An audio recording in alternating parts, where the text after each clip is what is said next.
I presume you don't need me to introduce anybody, unless you've been missing today. Apparently this man's written some books and...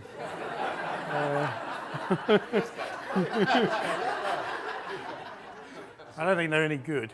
Well, he's not listening. I can multitask. Some other people have done some stuff. I'm going to try and keep out of the way. So basically, I'm going to read out these questions.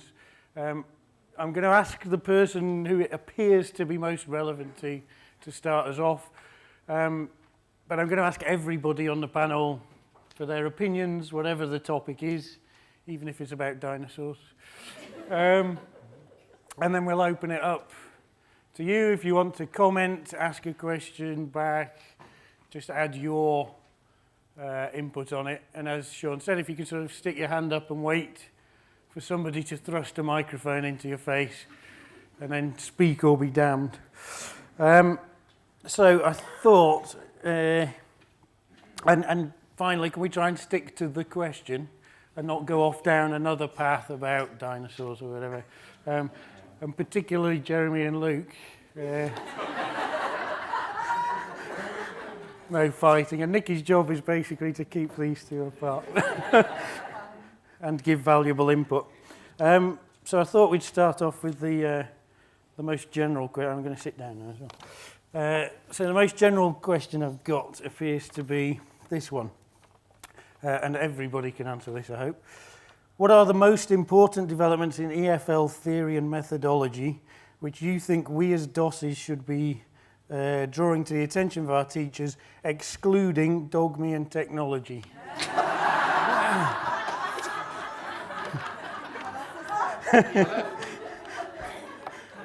So maybe we should start with Mr. Harmer. Because of course I was going to say that for me, the really big thing is the way in which teaching can be delivered. So I'm not going to mention the word technology because that'd be really unfair, but actually we can deliver learning and students can learn in different ways from ways that they could learn 10 years ago. You've got their ability to find information from a wide variety of sources they couldn't before, and their ability to actually create and co-create their own texts and everything. I mean, that's for me the really big change. And I'm sorry to disobey the question, but the real question is, in the classroom as an international house in San Isidro or Bucharest or Milan, what are they going to look like? And pretty soon they're not going to look very much, I suspect, like they look now, or at least there will be different stuff in there. That's for me the big thing, and I've disobeyed the question. Can you repeat the question just very quickly? Down the line. Was it the most important? What are the most important developments in EFL theory and methodology, Theory and methodology. which we as DOSes should be bringing to the attention of our teachers? Okay, well, my own personal favorite is the whole idea of project-based learning. And I think that fits very well with, technology. I had to get that in as well. The idea of starting from learners actually producing something, and then it ties into all the other stuff we've been talking about. So rather than the lockstep grammar syllabus, marching your way through it, starting off with interesting digital projects that students, or products that students can create, and then going back to the beginning and then putting the pieces together. And it seems to me, as I said, that technology is one of the best tools to do that through. I think I have to disobey as well, but perhaps to draw, I think one might add the ELF after those two great talks to dogma and technology. But I think something that came up at TESOL France in Paris about a month ago in a workshop given by Nick Robinson was the idea that the interest in dogma as a bottom-up approach is growing and is meaningful because it mirrors broader trends in social behavior which are embodied in our use of Web 2.0. And so I don't think you can actually take either of those elements, dogma or technology, out of the question, because I think they're both central to how we're going to be living our lives and trying to negotiate our learning in the next foreseeable future. So that's my disobedient answer. Thanks. I think using ELF as a starting point, seeing that most people are going to be learning English to communicate for a purpose, not just because they like the English culture and people in bowler hats.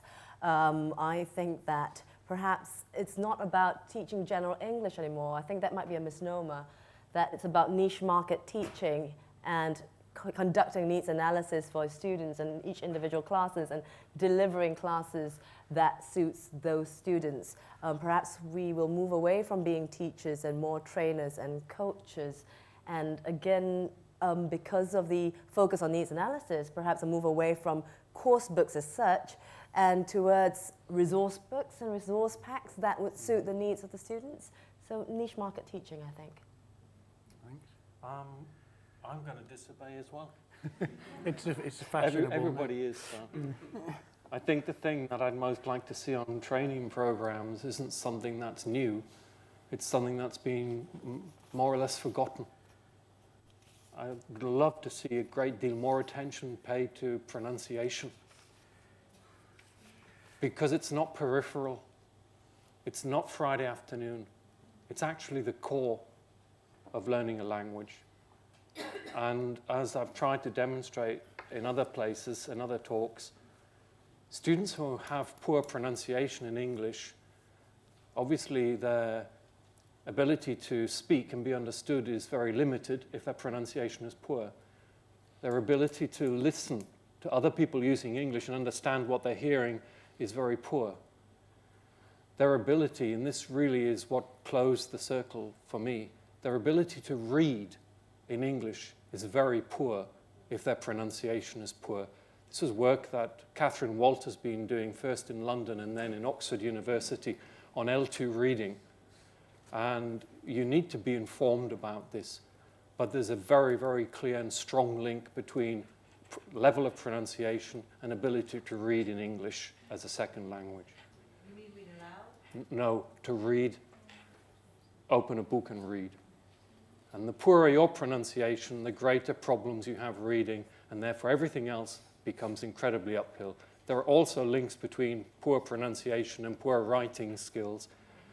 So I would like pronunciation on the training programs in a much more visible way. I noticed there are no pronunciation talks in this 3-day conference. And I can do the same if I go back through many conferences in the last 5 or 10 years. It's gone, it's disappeared. I'm sorry, bring it back. There's an elephant in the room, and we never talk about it. And it's called content and language integrated learning. And if you ask me what's, I know that I'm sitting next to someone who has you, who has a sort of somewhat, I don't think you're terribly impressed with its potential for the future, or you said that once, but I think it's the really big issue. Because we've all been brought up on, even people who are decades younger than me, have been brought up on the concept of general English. Now, you were talking about niche English, but actually, you look at some countries, particularly European countries, and actually content and language integrated learning, which kind of gets up my nose in all sorts of ways, but makes so much sense and is a more mature and adult way in some ways. I mean, adult in its general terms, not age-related, of accessing content and language than general English is. And I think the general English world, of which we are all part, needs to address CLIL much more intelligently and with more involvement than we have done before. Great. Well, we've got a stack of Dolmy questions, so I'll get the first one out of the way. Although it sort of relates, somebody mentioned training. Oh no, it doesn't. Sorry, that's another one. And it's sort of a general question as well, so hopefully everybody can input on this. It comes from Muscat, which is relevant to the question. Working in a region where the number of complete beginner adults is increasing and there's only one course book available when it's been reprinted that addresses this low level, a more dogmy approach is necessary, but where do you start? You have a class of 16 childish Bedouin lads who have messed around all through school, a totally rote learning system, and they've been sent to you to learn English. So, Luke, where do you start? I've had a tip-off on this question, and I've had about 3 hours to think about it, and it's still a tough question. It's a very tough question because it combines a number of the harder issues, the tougher issues. The first thing I did, which I'd suggest is the first thing that perhaps any of you should do, is get in touch with my PLN, my personal learning network, via Twitter. I kind of sent up a smoke flare this morning. And I said, does anyone have any ideas about this?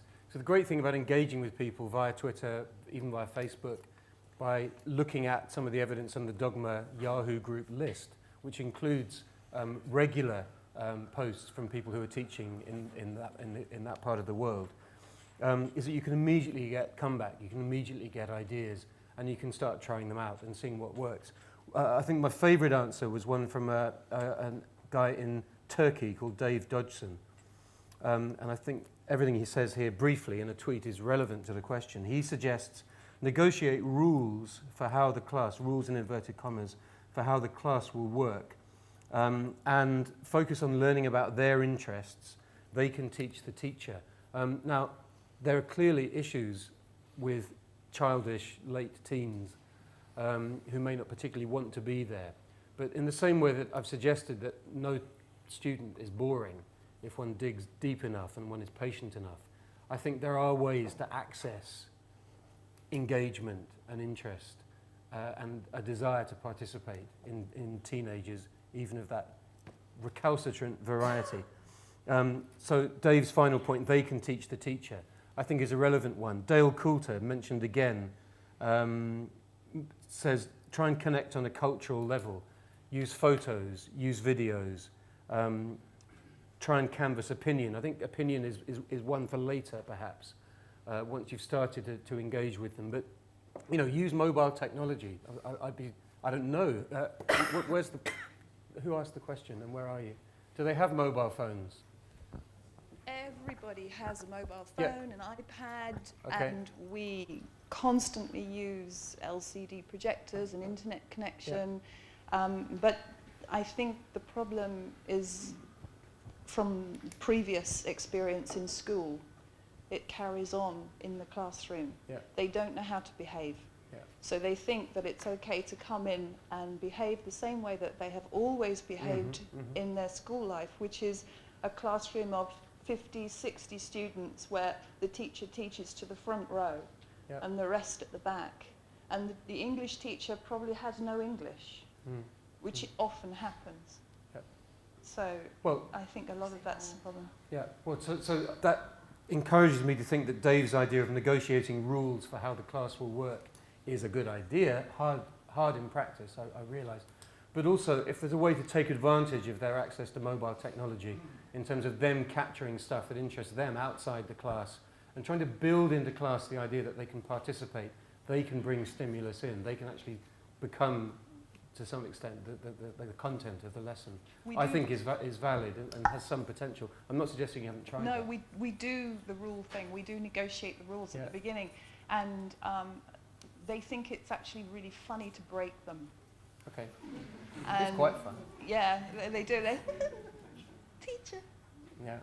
continuously. So it's something that you have to get used to. And any teacher that teaches that level needs to be fully briefed to expect this to happen. And it does happen every time. I started my teaching career in Sunderland with childish late teens. And I was teaching chemistry, which childish late teens in Sunderland with 27% unemployment didn't want to know about. It was interesting that our tutors insisted that it was necessary at first to actually create an atmosphere of structure and discipline, which is what they didn't have outside, in order that eventually learning could take place. That there are moments when, and there was quite a revolution in science teaching happening at that time, and they said, we know what you're being trained to do as science teachers today.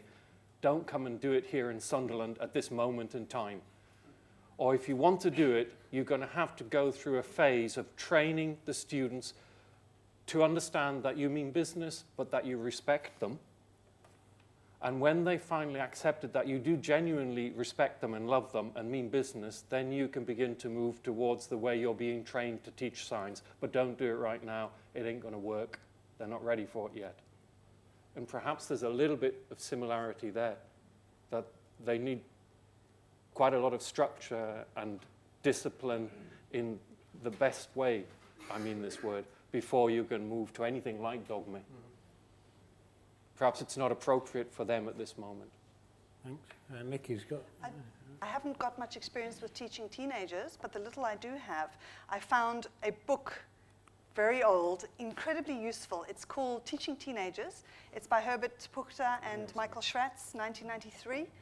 I don't know if it's still in print, but it's also got very clear steps on how to set up these class contracts, because it's often not a matter of just walking in and saying, okay, folks, we're putting together a contract with the rules. It's actually a whole staged project, which is outlined in this book. But Jeremy's just said it's not in print anymore, which is tragic. It was the Longman Pilgrims list.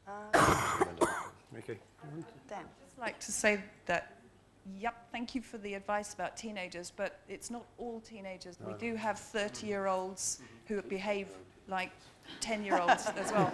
And the problem with them is that they're married with kids, and if you try and do the, you know, this is the way you should be behaving, then you have the, how dare you talk to me like this? I'm a married man and I have children and you cannot talk like this to me. So you have that issue to deal with as well. Some of the problems you're talking about sort of fall outside the general expertise of some of the people in the room. Nevertheless, we've all had difficult groups which are difficult to control, and yes, teenagers quite often present problems. There's a very good book, and Martin, you might know it. I can't remember, George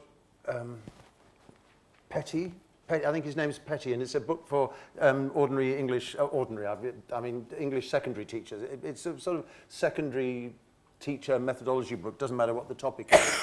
And I sort of agree with Robin about, you know, I'm not sure I agree with Dave Dodson. I mean, he's a great guy, but you know, creating a contract with an unruly group at the beginning maybe isn't the issue, actually, because it's not about negotiation. I think Robin's got a point. It's not about, what George Petty says is, when you look at classes, ill-disciplined classes, most of the problem starts before the teacher gets into the room. And if a teacher gets in super organized, knowing exactly what they're going to do, what the stages are, doesn't suddenly think, oh, I'm going to be flexible and stuff like that, you've got much more chance at the beginning, and this is so not an anti-dogma thing, was it? At the beginning of making things happen smoothly and efficiently. There was a wonderful documentary a few years ago where they got a whole lot of politicians, British politicians, and they put them for a week in jobs that they didn't normally have. They sent a bloke called Michael Portillo to a supermarket. They sent what's her name, Claire Short.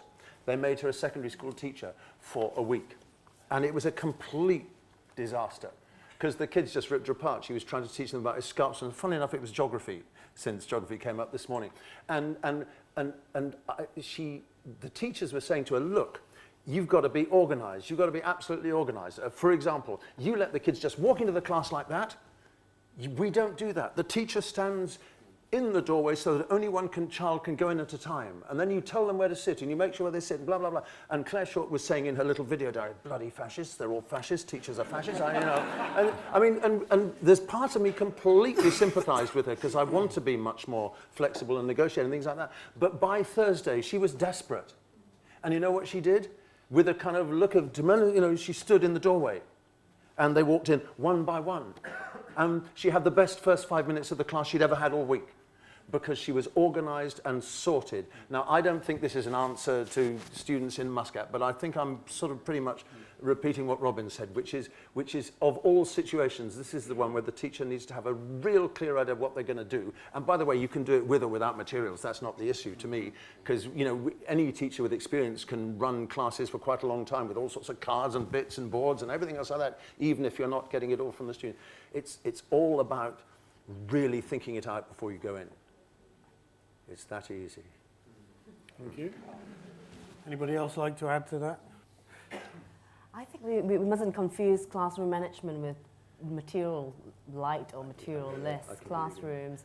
I don't think a dogma lesson is necessarily a lot more relaxed and hippie-like.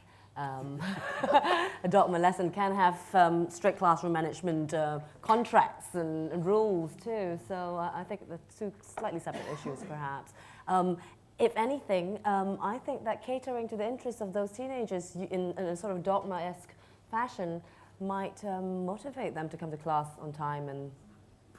But then who am I to say? I don't teach teenagers, so I'm going to stay out of this one. Anybody with teenagers or adults like teenagers who want to add their voice? I'd like to ask, why are they there? I mean, you say that you have 30-year-old adults who are there want to learn English. So maybe you need to identify their aims, their needs, what they are learning English for, to be able to actually sell them into the idea of what the teacher's trying to do. We know exactly why they're there. They're there because they have gone through the state education system, which has been totally rote. They have messed around for 12 years, and they can do nothing. And there is a 1 in 5 unemployment rate. 65% of the population in Oman is under the age of 30, and 20% unemployment. There is nothing for them to do. They're not educated enough to go to college. They're not educated enough to go to university. There's no work for them. So what do? They sit around in their villages. We've got a huge drug problem now. So parents are literally paying for them to come to us to do something, to try and improve somehow. And maybe they'll get a chance of getting some kind of job. Yeah, I mean, I would go along the lines of, giving them hope, trying to make them see how English can help them get out of the hole they're in.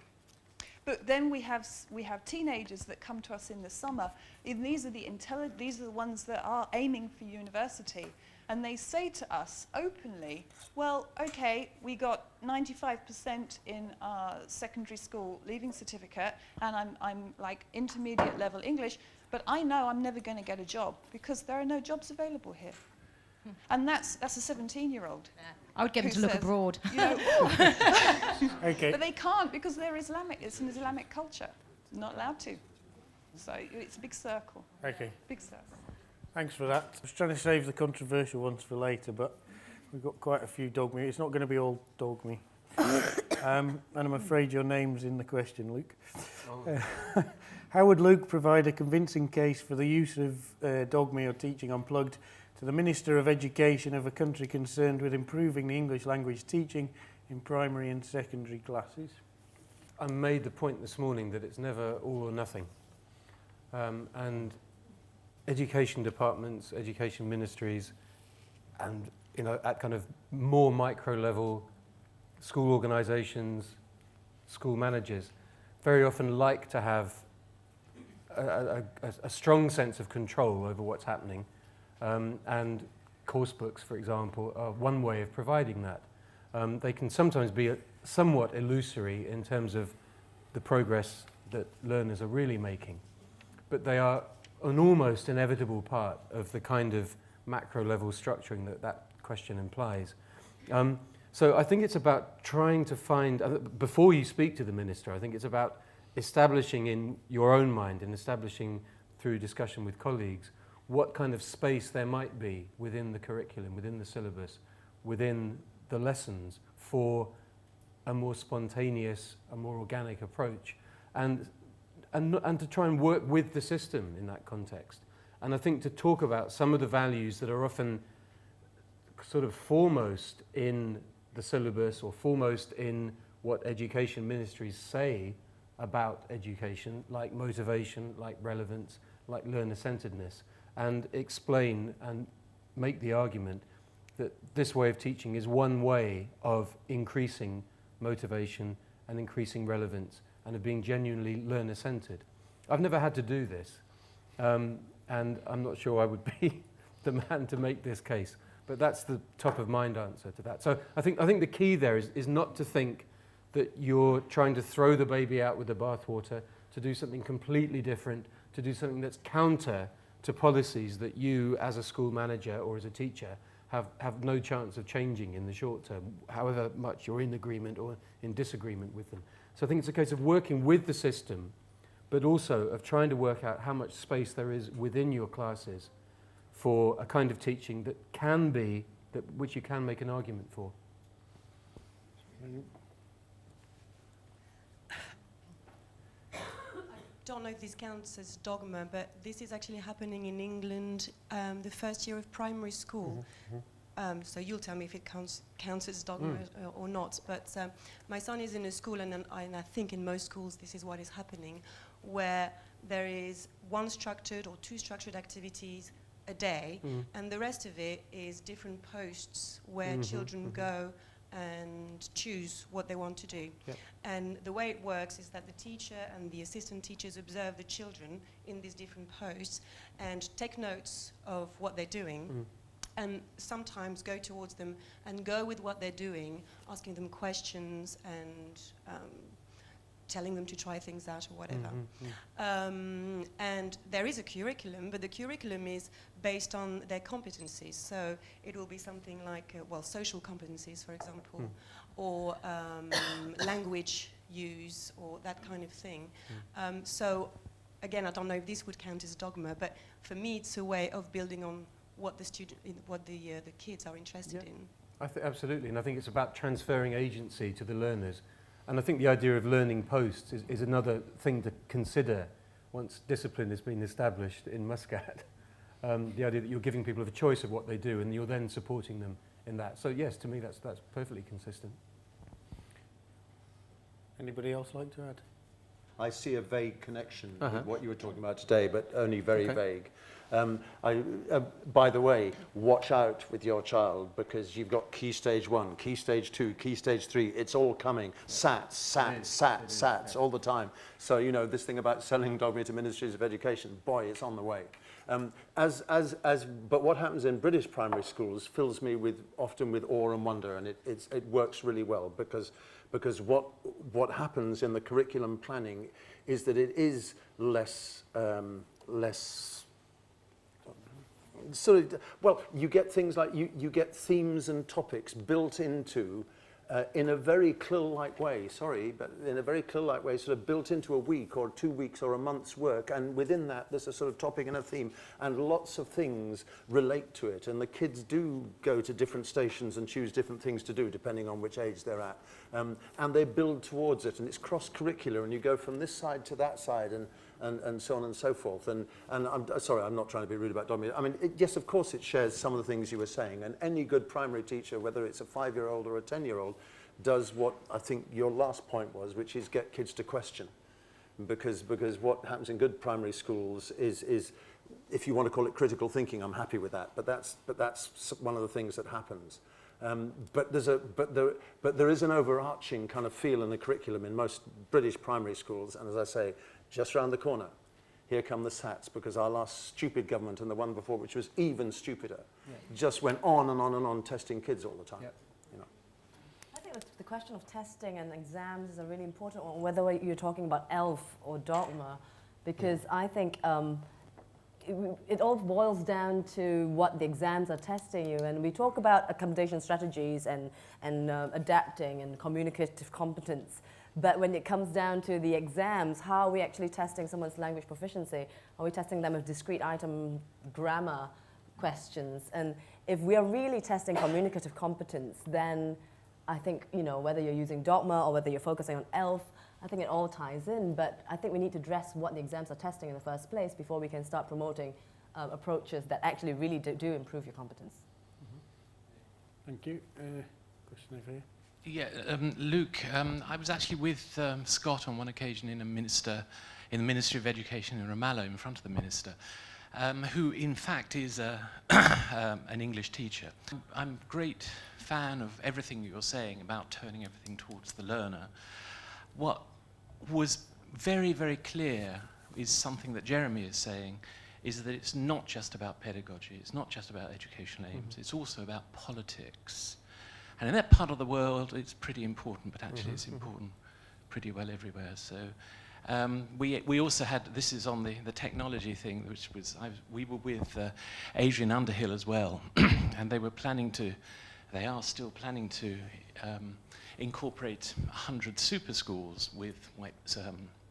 whiteboards and so on.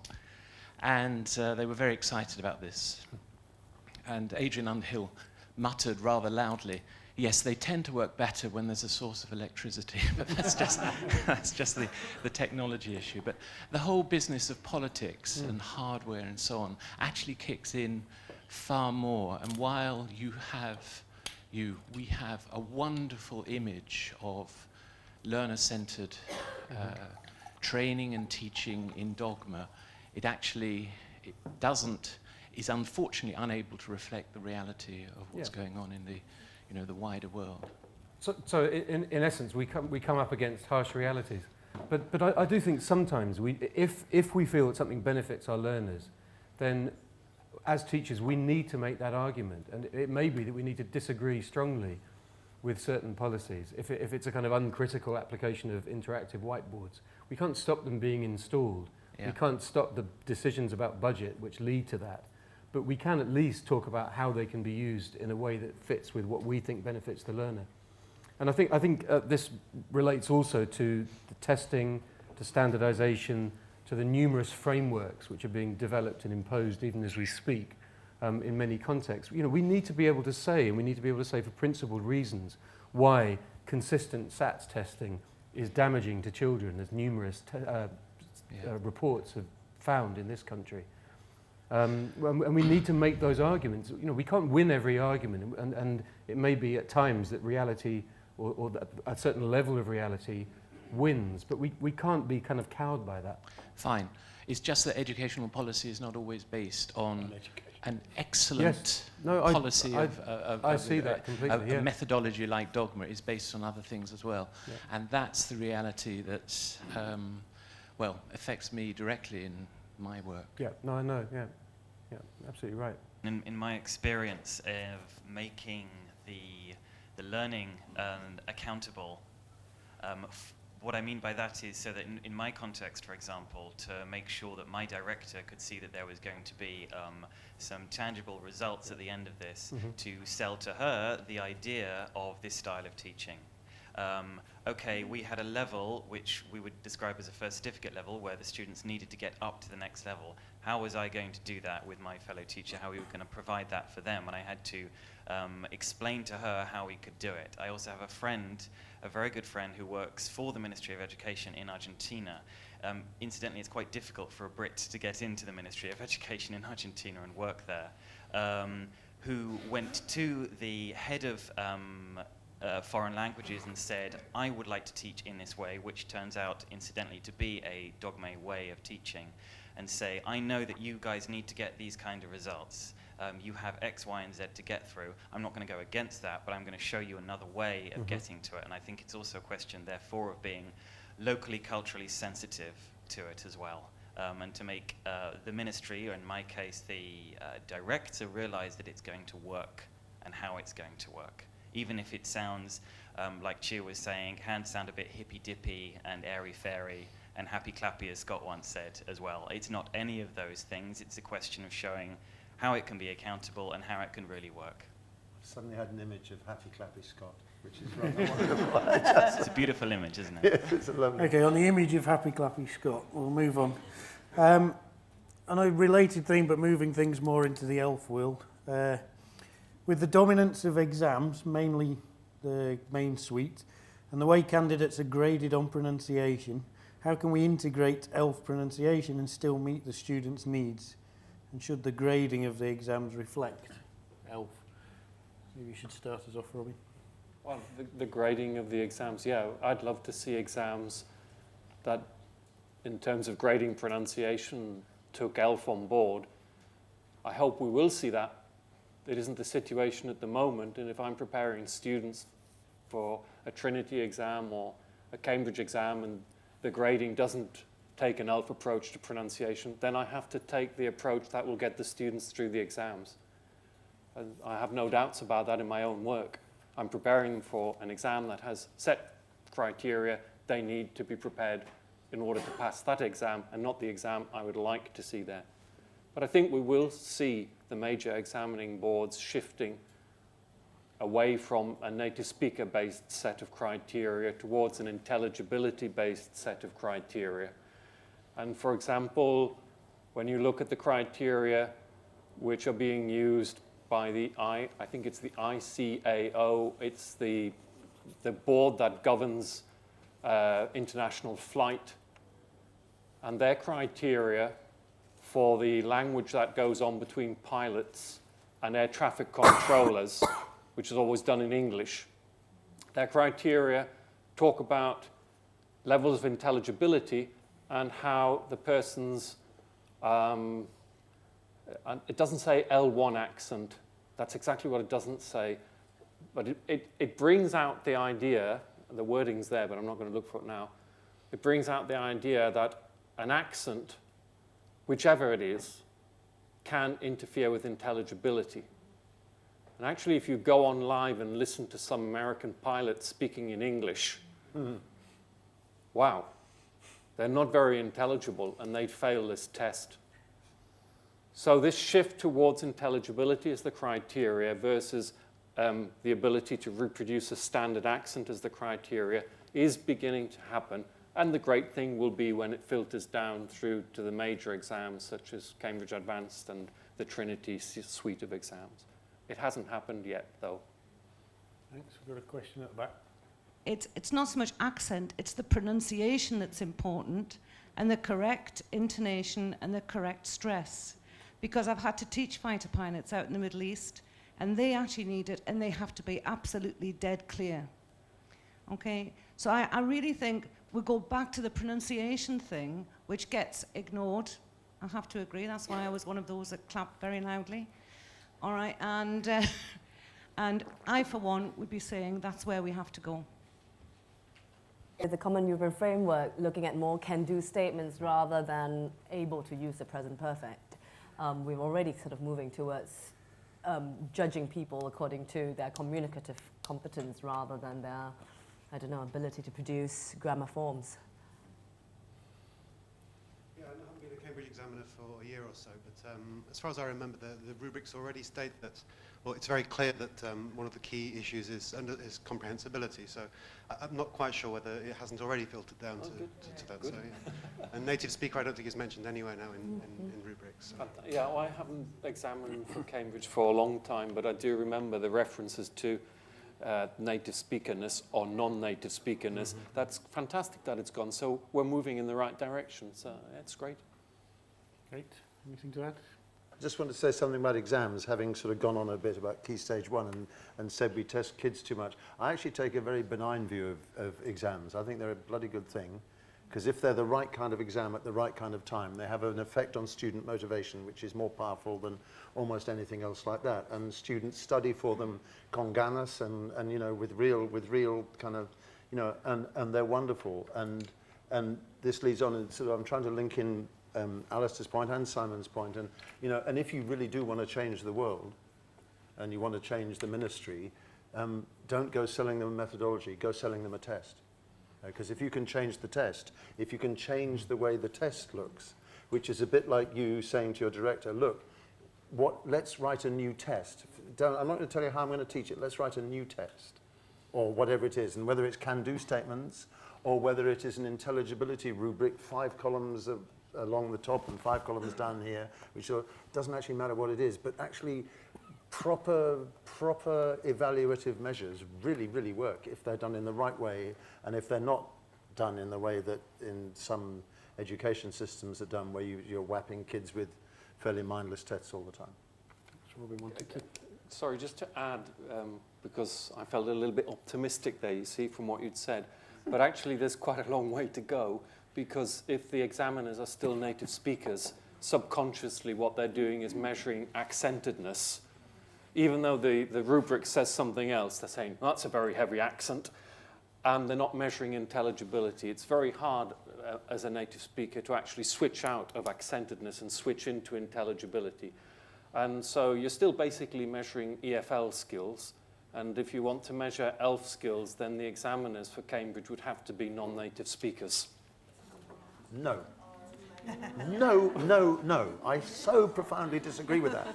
You are trying to say that a native speaker is not capable of understanding what intelligibility is. No. The native speaker Sorry, I examiners said no. need training in picking out the Yes, things yes, of that course. constitute intelligibility and separating in their heads and in their practice intelligibility features of pronunciation from specific accent Completely agree with features. that. This isn't done, to the best of my knowledge at the moment. And so what happens is, as native speakers, we tend to fall back on, well, that's pretty heavy accent, as I said, and that would be fine if it's EFL, and it wouldn't be fine if it was ELF. Perhaps this calls for a bit of like the way we teach trainees on a CELTA to grade their language. Perhaps we should also include on the CELTA and teacher training courses how to approach something like accents and how students speak and what constitutes intelligibility in terms of pronunciation and also in terms of lexicogrammar. I would like to raise that question though, because intelligibility in terms of pronunciation, doesn't it also involve what you're used to? So you get Spanish students who might say, I find the Chinese person very unintelligible, perhaps because they're not very used to Chinese accents. Perhaps the solution to that then is to include a variety of accents in our course book. Sorry, Luke. How many people in this room, native speakers, think that they are not good at grading student intelligibility? I don't think I'm very good. It was Shia's point about how you get used to an accent. I mean, I was a Cambridge examiner for many years in Spain, after many years in Spain, and I would have students coming in, and your ear accustomed, you know this. Your ear becomes accustomed to the L1 accent. And I have to say that I think at points, I mean, we'd have, because there's always two examiners, we would have discussions, and I had a lovely comment from one of my co-examiners once, which is, my question is, if I have to decide if the student is intelligible or not, will my mum understand him or her? Because, you know, we make allowances living in the country, so I'm not sure I am qualified. We had lots of, I remember the standardization meetings, and you're right. I mean, when a Spanish L1 candidate comes in and you live in Spain and you speak Spanish, it's obvious that you understand them better than if somebody from another part of the world comes in. But Cambridge kept telling us, we know this. We know this happens, but there's nothing we can do about it. We can't ship people out to every country so that there's no chance of anyone ever listening to a person of the country they live in. That's just not economically viable. Well, with technology, of course, but it would be quite I would say that ELF is the solution to this because it stops us listening to accent, and we would have a checklist of features that the candidate would have to demonstrate competence in pronouncing. And once we've got ticks in all the boxes, we can say this candidate has this score in terms of their pronunciation. At the moment, I don't think people are doing any more than giving, to an extent, subjective judgments on intelligibility. Okay, we've got a couple of intelligible comments from the floor. As a non-native speaker, I would actually say that we are much harsher on people, like assessing people's performance. And for example, if a person becomes a Cambridge examiner, a non-native speaker, probably this person has quite a good pronunciation. So when we assess people, we think like, okay, I got there, why haven't you?